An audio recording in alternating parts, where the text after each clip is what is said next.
through Fort McMurray. They're not allowed to turn off in their neighborhood streets to check on their homes or their buildings or their workplaces or anything like that. Keeping on driving beyond until they reach Edmonton or Calgary and safety.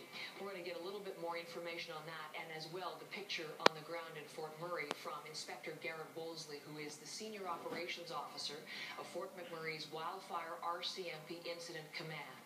And he is in Fort McMurray with me this morning. Sir, good morning to you. Good morning, Harry. Thank you for giving us some time. I know these are busy, busy days for you. We are looking, sir, live at the picture where everyone is waiting for this RCMP convoy then to lead them south. Do you have any additional information as to how that's been going so far this morning? We've been watching it live throughout. I have only the most basic information from our operations center at this point. I've been told that the RCMP will be involved in escorting groups of 50 in convoy formation to the south out of the Fort McMurray area.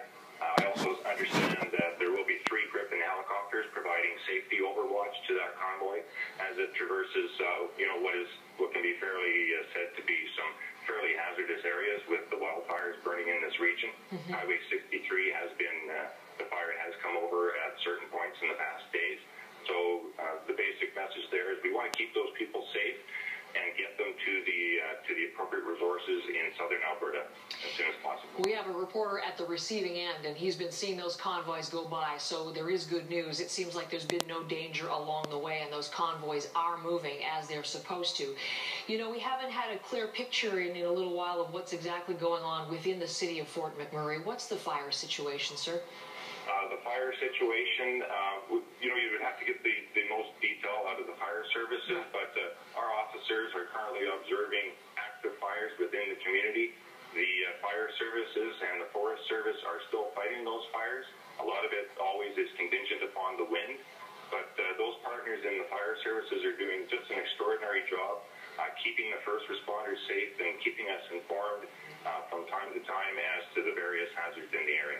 So I know there are people watching us who are wondering if it's time yet for them to go back home. Clearly, as you say, they're fighting active fires. They're not going back for a long time. No, that's correct. That's unfortunate, but everyone just has to be patient in this kind of situation. Really, Heather, we are in early days here. We are still in the evacuation phase of this emergency. That's the first phase of any wildfire emergency. We're also setting up and organizing to do subsequent phases like the assessment and stability and community service security phases. But first things first, we have to focus on the safety of the residents and as you see this morning, carry on with the evacuations and get people safe. I'm wondering, I don't know if you're in a position to tell me, the last figure we had was 1,600 structures, homes, and other buildings lost. Is that the latest number that you have, sir? That's the last number I have as well. I do know that the fire services and the Provincial Operations Center are conducting ongoing assessments of the damage in the community. So we're awaiting the current updates as well. We may perhaps get new figures on that today. I know that RCMP officers have been going door to door, and there have been cases where they found people who don't want to leave, who haven't left. Has that been a frequent occurrence, or can you tell me more about that? So far, that has been relatively infrequent. There have been 1 or 2 occurrences, perhaps of people who don't quite understand the magnitude of the situation and think that they can just wait it out for a few days. But, as we've discussed, it's going to be more than a few days. It's going to likely be several weeks before the situation stabilizes.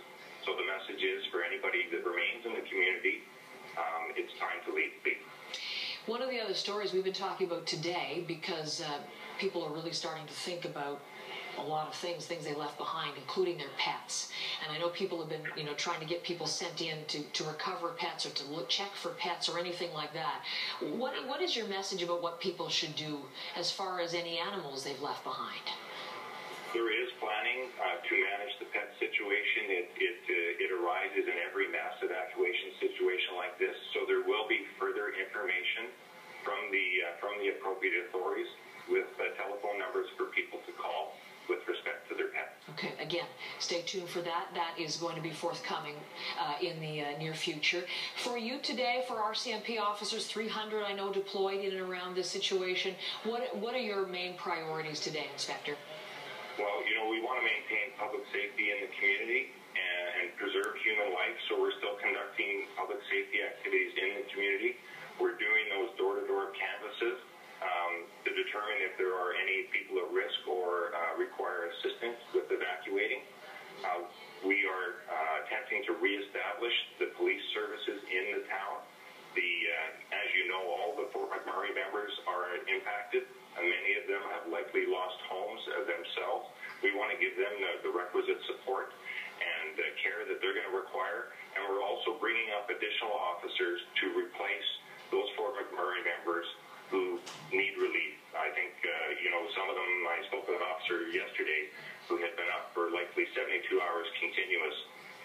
He was doing his best. He'd given his all for his community, but desperately in need of relief. So we're taking care of those officers and rotating them out. So we're going to call in some additional resources from RCMP communities throughout Alberta, and they'll be heading on a continuous basis to the community of Fort McMurray to assist our RCMP members there and all the community partners.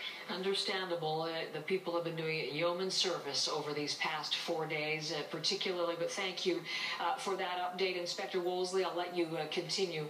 I know it's a busy day ahead of you, so thank you, sir, for the latest information. Appreciate it.